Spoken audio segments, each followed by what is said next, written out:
More and more domestic workers are being called upon to take care of the aging relatives of their employers.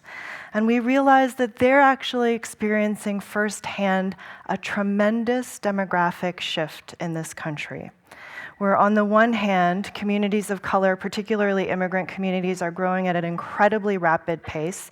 And many of us hear the statistic that by 2040, we will be a majority minority nation.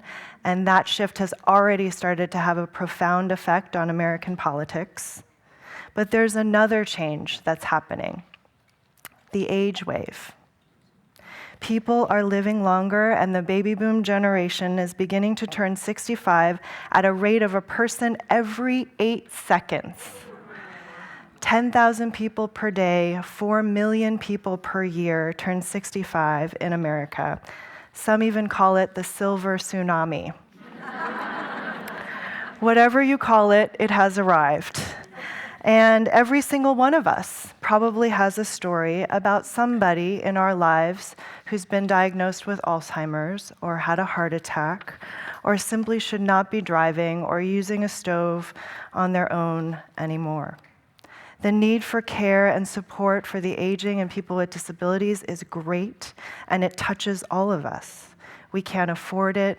We can't manage it. The person we want to hire is undocumented or untrained.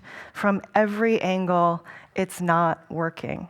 And it's a source of a tremendous amount of suffering for so many of us. Millions of us are dealing with it on some level, and we're dealing with it for the most part in isolation. Like so many of our nation's problems, we've bought into this myth that these are private matters to be dealt with or not dealt with privately. And if you're struggling, it's your fault. When in reality, the problem is that in this country, we've never adequately accounted for the energy and work that goes into caring for families.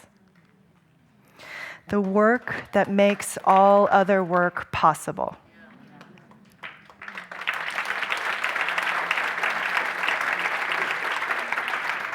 We've just assumed that women will do it, unpaid or at poverty wages, and it's simply not sustainable.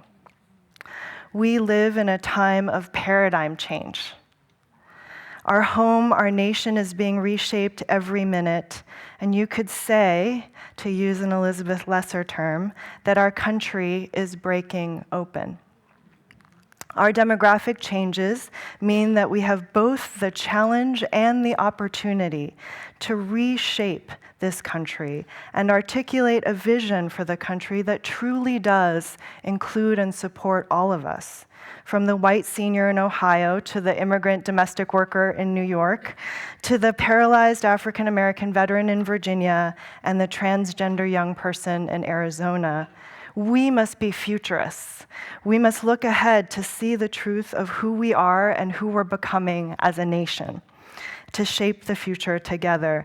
And as women on the front lines of caregiving in this country, we've actually already seen the future firsthand, the good, the bad, and the ugly. As the need for caregiving increasingly defines this nation, it is we who will know how to turn things around and turn this moment into a moment of opportunity.